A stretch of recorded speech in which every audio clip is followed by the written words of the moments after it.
Davlat qachongacha 1000 so'mdan sotib olmoqchi? Buni aniq chegarasi bormi? Sotib olish narxi oshirilishi mumkin. Albatta bu to'xtatilmaydi. Bu oshirib boriladi. 1000 so'mdan oshishi bu menimcha haqiqatga ham to'g'ri keladi. Soliqdan imtiyoz olish masalasi hozir juda chigal. Qaraganda off-grid tizim bo'lishing kerak, markaziy tarmoqda uzilgan bo'lishing kerak, sen soliqdan ozod bo'lishing uchun deyilgan. Lekin soliqdan xalqqa reklama qilinayotganda, ma'lumot berilayotganda sen off-grid bo'lishing kerak degan hech qanday gap aytib o'tilmagan. Lekin aytib o'tish kerak, quyosh panellarini o'rnatish bu majburiy emas, albatta. Ixtiyoriy. Bu hech qayerda majburlash degan tushunchamiz yo'q. Jismoniy shaxslar kam quvvatli quyosh panellarini 50 kilovatgacha o'rnatib, o'z iste'moldan ortganini yagona elektr energetika tizimiga o'tkazsa, har bir bunday kilovat soat uchun soliq mobil ilovasi orqali 1000 so'm subsidiya olishlari mumkin. Xo'sh, quyosh panellarini o'rnatgan jismoniy shaxslar subsidiya olish uchun nima qilishlari kerak? Buning uchun soliq mobil ilovasining cashback va imtiyozlar bo'limida quyoshli xonadon xizmati tanlanib, Face ID orqali ro'yxatdan o'tiladi. So'ngra xizmatdan foydalanish tugmasi bosiladi. Ochilgan oyna qatoridan xonadon kadastr raqami tanlanganda hududdagi elektr tarmoqlari korxonasi avtomatik paydo bo'ladi. Shundan so'ng iste'molchi hisob raqami kiritiladi hamda ariza yuborish tugmasi bosiladi. Ariza qabul qilingandan so'ng foydalanuvchilar qabul qilingan va uzatilgan elektr energiyasi o'rtasidagi farq, subsidiya uchun ro'yxatdan o'tgan xonadonlari, tushumlar tarixi, oylar kesimida subsidiya ma'lumotlari bilan tanishishi mumkin. Subsidiya oy yakunida jismoniy shaxs tomonidan iste'mol qilingan va yagona elektr energetika tizimiga uzatilgan elektr energiyasi hajmi o'rtasidagi ijobiy tafovutdan kelib chiqib hisoblanadi hamda keyingi oyning 25-sanasiga qadar soliq mobil ilovasi orqali fuqarolarga to'lab beriladi. Fuqarolar to'lab berilgan subsidiya summasini soliq mobil ilovasining cashback va imtiyozlar bo'limi quyoshli xonadon xizmatida bank kartasiga ko'chirib olishlari mumkin. Xo'sh, yashil iqtisodiyotni rivojlantirish O'zbekiston uchun qanday istiqbollar va imkoniyatlarni ochib beradi? Umuman O'zbekistonni, yurtimizni taraqqiyotiga va iqtisodiyotiga ta'sirini qaysi jihatlarda ko'rishimiz mumkin?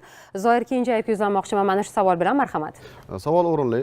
Yashil energetikaga o'tish o'zi zarur bizga. Nima uchun? Aynan o'sha birinchidan iqtisodiy rivojlanishimiz uchun, ya'ni energetik mustaqillik. Har qanday davlatning qudrati birinchi navbatda buni hozirgi davrda energetik mustaqilligi bilan belgilanadi. Agar biz yashil energiyadan foydalanishni ko'paytiradigan bo'lsak va birlamchi energiya resurslarimiz kamayib borayotganligini inobatga oladigan bo'lsak, biz doimiy energiya manbaiga ega bo'lamiz.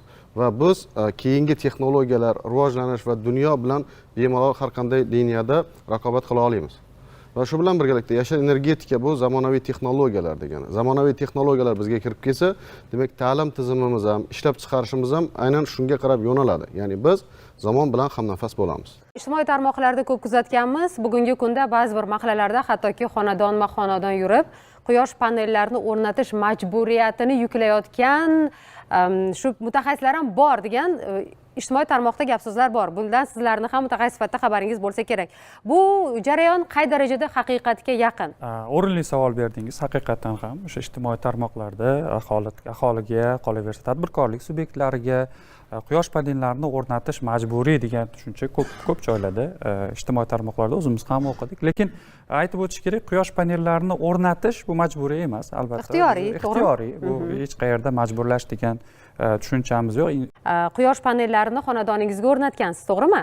Va bugungi kunda qay darajada quyosh panellari sizga foyda beryapti? Mana iqtisodiy jihatdan oladigan bo'lsak yoki bo'lmasam boshqa bir holatlarni bizga oydinlashtirib bersangiz, marhamat. Iqtisodiy jihatdan oldin svetga pul to'lardik, hozir bizga pul to'lashyapti. Demak, davlatga sotadigan darajada quyosh panellari o'rnatilgan. Juda yaxshi. Bu bundan kelib chiqadi, masalan, men ham muddatli to'lovga qo'ydirganman quyoshli panellarni 3 yilga foizsiz muddatli to'lovga, shunda 50 million so'mga tushyapti. 3 yilda 10 kilovat qo'ydirganman. Taxminan 1000-1200 kilovat oyiga ishlab chiqarilyapti. O'zimning ehtiyojimdan tashqarisi taxminan 400-500 kilovat davlatga sotilyapti. Shuni hisobiga soliqdan har oy taxminan 200 mingdan 400 minggacha bo'lgan summa o'zimga yana qaytib keladi. To'nchada qoladi. Hovlida o'rnatilgan. Investitsiya bo'ladi. 3 yilga bo'lib berishgan. 3 yilga bo'lib berishgan. Oyiga necha puldan to'layapsiz? 1 million 350 ming, 1 million 400 ming har oy. Va necha kishi yashaysizlar bir oilada? 8 kishi yashaymiz. Xonalar 5 ta xona bor. aniq va sizga yana beradigan savolimiz mana oyma oy o'zingizga ishlatganingizdan tashqari yana davlatga ham elektr energiyasini sotayotgan ekansiz. sotiladi. Qancha daromad qilyapsiz? Bu oyiga shu taxminan 300 ming 400 mingda. Mana qish oylarida mana noyabrdan yanvar oyining oxirigacha fevral oylarida uncha daromad bo'lmaydi, chunki quyosh ham yo'q. Kunduzda bu masalan bizga taalluqli bo'lmagan faktlar, bizga tabiat bilan bo'lgan faktlar uchun anaqa qila olmaymiz. O'z iste'molingizga yetyaptimi? O'z iste'molimga yetyapti.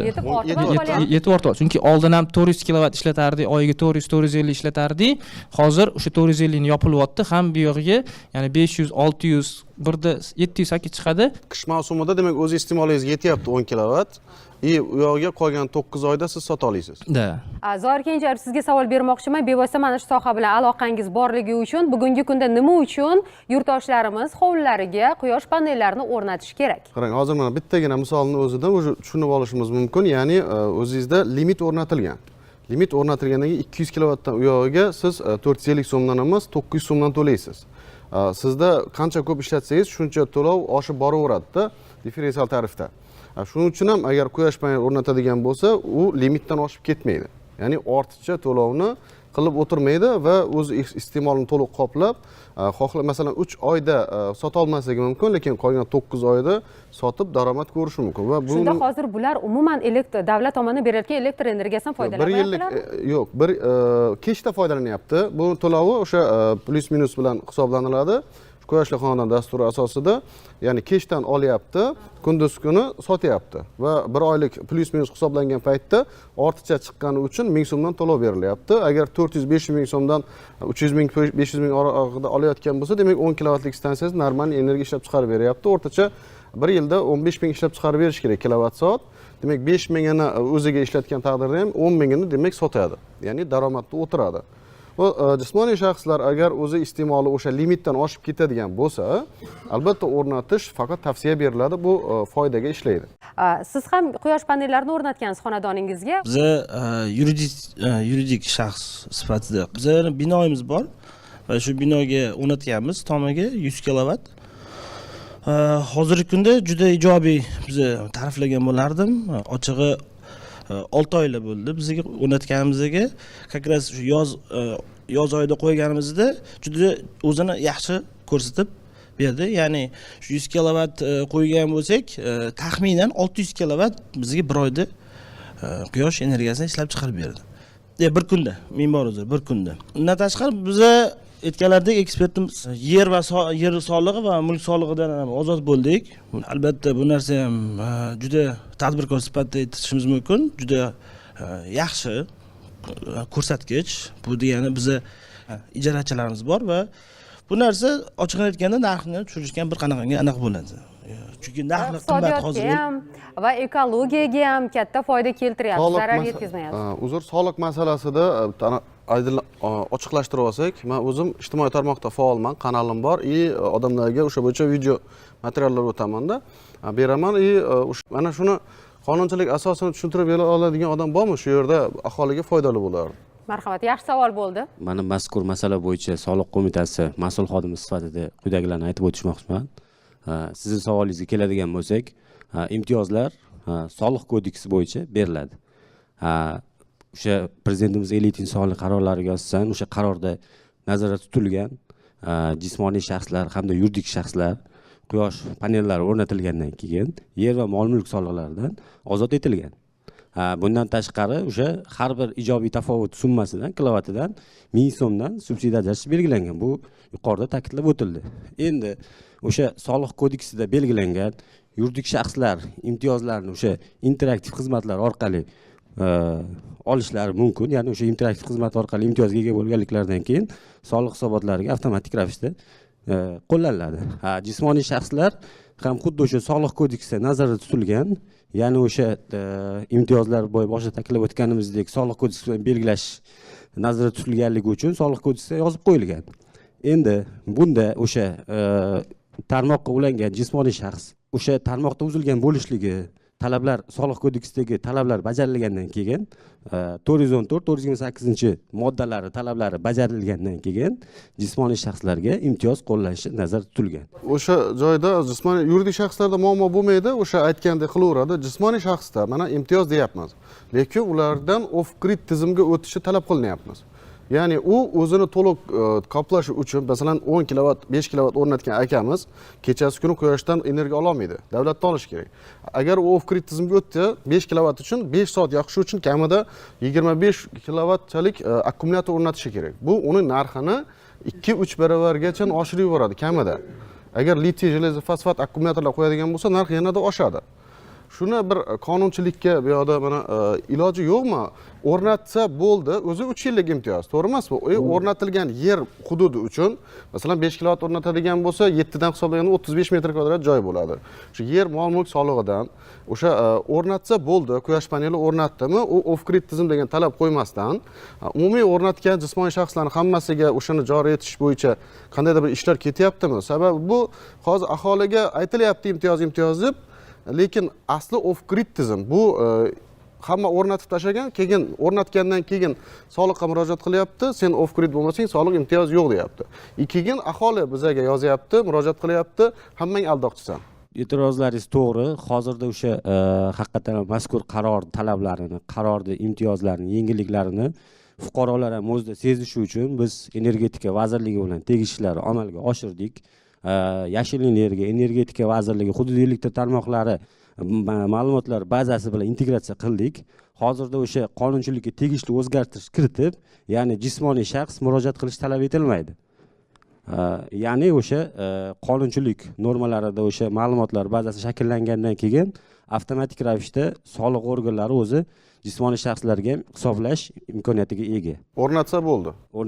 Hozirda bu bo'yicha biz energetika vazirligi bilan ishimiz amalga oshirilmoqda. Doiraga shu o'rinda qo'shimcha qilib ketmoqchiman. Mana soliq tashkiloti hududiy elektr tarmoqlari bilan hamkorlikda xabaringiz bor, bojxona qo'mitasi tomonidan ishlab chiqilgan yashil energiya axborot tizimi bor. O'sha quyosh paneli o'rnatilganligi bo'yicha ma'lumotlar yerda jamlanadi. Ya'ni o'sha joyga quyosh paneli o'rnatilganligi to'g'risida ma'lumotlar xoh u jismoniy shaxs bo'lsin, xoh yuridik shaxs bo'lsin, ma'lumotlar kiritilgandan so'ng avtomatik tarzda hududiy elektr tarmoqlaridan va boshqa tegishli tashkilotlardan ma'lumot olib, quyosh paneli o'rnatilganligi bojxona qo'mitasi tomonidan tasdiqlangandan so'ng soliq qo'mitasiga ma'lumotlar avtomatik tarzda yuboriladi va shu qo'llaniladigan imtiyoz loyiq deb topilganda tizim orqali o'zi avtomatik ravishda soliq imtiyozi qo'llanishni boshlaydi va fuqaro o'sha may soliq o'sha mobil ilovasi orqali tizimga kirganda unda o'sha quyoshli xonadon dasturi bo'yicha tegishli soliq imtiyozlarini bemalol foydalanishi mumkin. Bu narsa yaqin kunlarda amaliyotga joriy qilindi. Hozir mana shu gaplarni isbotini biz uylarga quyosh panellar o'rnatgan yurtdoshlarimizdan so'raymiz. Bahriddin aka, siz uyingizga quyosh panelini o'rnatgansiz, to'g'rimi? Xo'p, bugungi kunda soliqdan ozod etilganmisiz va buning uchun o'sha ko'rsatilgan barcha bandlarni bajarganmisiz? Biz uyimizga 23-yil avgust oyiga qo'yganmiz. 50 kilovat o'rnatganmiz. Mantiqan tushuntiradigan bo'lsam, Zoir aka aytdilarki, shu ko'p kishiga reklama qilayotganda aholida soliqdan imtiyoz bor deymiz, lekin kichkinagina bir nuqtasi bor u yerda. Tarmoqdan uzilgan bo'lishi kerak. Bu oldinroq qabul qilingan qonunda. Siz uzilganmisiz tarmoqdan? Biz tarmoqdan uzilsak 50 kilovatni tarmoqqa bera olmaymiz. Bu yerda eng asosiy maqsad 50 kilovatgacha ruxsat berilgan fuqarolarga. Nima uchun? Ichki tarmoqdagi defitsitni, tanqislikni qoplash uchun, muammoni yechish uchun qilingan.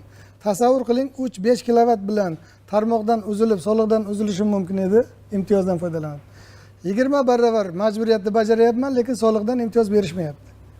Demak, buni Qonunchilik palatasi ko'rib chiqsa yaxshiroq bo'ladi. Aholi bilan ishlaganimizda soliqdan imtiyoz olish masalasi hozir juda chigal. Hech bir joyda hali faqat imtiyoz bor deyiladi, lekin qanaqa qilib soliq imtiyozidan foydalanish mumkinligi ochiqlanmagan. Va men aholi vakillari bilan mana kecha ham o'zi kanallarimda so'rovnoma o'tkazganimda juda ko'pchilik hali soliq imtiyozini olmagan. Uni qanday bo'ladi? Men birovlarga borganda off-grid tizim bo'lishing kerak, markaziy tarmoqda uzilgan bo'lishing kerak, sen soliqdan ozod bo'lishing uchun deyilgan. Lekin soliqdan xalqqa reklama qilinayotganda, ma'lumot berilayotganda sen off-grid bo'lishing kerak degan hech qanday gap aytib o'tilmagan. Demak, sohada muammolar bor. ko'rib chiqilishi kerak bo'lgan. Hozirgi bugungi takliflar balki kelajakda mana shu muammolarni bartaraf etilishiga turtki bo'lar. Va mana shu muammolarni bartaraf etish borasida Oybek aka qanday ishlar amalga oshirilyapti? Mana hozir akamiz aytib o'tdilar masalani mohiyatini. Endi hozir men eshitib shunga nima qildimki, bu masalani chuqurroq o'rganib, qolaversa energetika vazirligi bilan hamda soliq qo'mitasi bilan hamkorlikda ishlab, buni qonunchilik tashabbusi sifatida buni qonun loyihasini kiritishimiz mumkin. Chunki haqiqatda agar buni kiritadigan bo'lsak, bir xalqchil qonun kiritgan bo'lamiz va aholimizga ham yengillik bo'ladi ancha. Yengillik bo'ladi. Va yana bir masala turadida, masalan texnika bu, to'g'rimi? Quyosh panellari buzilishi bor, shamol bo'lganda sinib ketishi bor. Mana shunday texnik nosozlik bo'lganda, texnik xizmat ko'rsatish qay darajada? Bu yaxshi yo'lga qo'yilganmi? Bu O'rnatuvchi kompaniyalar tomonidan amalga oshiriladi. bu pullimi yoki tekinmi? Servis Xizmat tekin hisoblanadi. Aha, necha yilgacha? 1 yillik tekin bo'ladi, qolganiga pullik shartnoma qilinadi. Boshqa texnikalar singari yo'lga Agar qo'yilgan buzilib ekan. qolsa 5 yillik, 10 yillik garantiyada almashtirib beriladi. Rahmat. Bu yerda bitta menda savol bor edi. O'sha sotish masalasi bo'yicha boya akamiz jismoniy yuridik shaxslar sotish masalasini aytib o'tdi. Hozir jismoniy shaxslar va yuridik shaxslar bilan necha yilga shartnoma tuzilyapti energiyani sotib olish bo'yicha? 10 yilga. 10 yilga. Lekin men bilishim bo'yicha 1 yilga tuzilyapti ko'pchilik joyda. Energiya sotish masalasida sababi nima uchun beryapman? Bu bo'yicha o'rnatuvchi odamlar o'zi o'rnatishni xohlayotganlar bilan gaplashganimizda subsidiya deb aytilgan. Subsidiya bu vaqtinchalik bo'ladigan narsa. Biz qachongacha 1000 so'mdan sotib olmoqchimiz? Ya'ni davlat qachongacha 1000 so'mdan sotib olmoqchi? Davlat qachongacha 1000 so'mdan sotib olmoqchi? Buni aniq chegarasi bormi? Sababi hamma bilib turibdi, ko'rib turibdi. 2026-yildan biz bozor regulyatoriga o'tishni hal qilyapmiz, maqsad qilganmiz. 2030-yilgacha biz yashil energiyaga o'tamiz deyapmiz. Bu 1000 so'mdan sotib olish jismoniy shaxslardan qachongacha davom etishi chegarasi bo'yicha qandaydir bir so'zlar bormi va jismoniy shaxs hozir borgandan 1 yil deb cheklasa kimdir, necha yilgacha qilish mumkin? Ben bilaman, o'sha reglament bo'yicha 10 yillik deb kiritib ketilgan, 10 yilgacha deyilgan. O'sha yuridik shaxs bilan ham, jismoniy shaxs bilan ham 10 yilga shartnoma tuzilyaptimi va o'sha 1000 so'mdan sotib olish bo'yicha qachongacha davom etishi bo'yicha qandaydir bir chegaralar bormi yoki bu doimiy bo'ladimi? Savolingiz o'rinli, haqiqatan ham ko'pchilik menga shu savol beryapti. O'tgan yildan boshlab umuman tannarxlarda bozor mexanizmlariga yaqinlashtirilyapti. Xabaringiz bor. Mana 2025-yilda 1-apreldan boshlab yana oshishi belgilanyapti. Savolingiz o'rinli, haqiqatan ham agar elektr energiyasini sotib olish, uni yetkazib berish agar bozor mexanizmlariga yaqinlashadigan bo'lsa, albatta bu tariflarni ham ko'rib chiqish kerak bo'ladi. Savolingiz o'rinli. Bu bo'yicha ko'rib, albatta agar shunaqa tartibda ketadigan bo'lsa, albatta bu bo'yicha narxlar oshirilishi bu ko'rsatib o'tiladi. Menimcha bu bo'yicha alohida ommaviy axborot vositalarida chiqish qilinadi. Sotib olish narxi oshirilishi mumkin. Albatta bu to'xtatilmaydi. Bu oshirib boriladi. 1000 so'mdan oshishi bu menimcha haqiqatga ham to'g'ri keladi. Haqiqatan bu narsa oshib borilishi mumkin. Yuridik iste'molchilar bo'yicha javob beradigan bo'lsak, yuridik iste'molchilarimiz bo'yicha hozirgi kunda hududiy elektr tarmoqlari korxonasi bo'yicha chegarasi yo'q. Chegarasi yo'q. Bu noto'g'ri fikr, noto'g'ri talqin bo'lishi mumkin. 1 yilga 6 oy, 3 yil yo'q.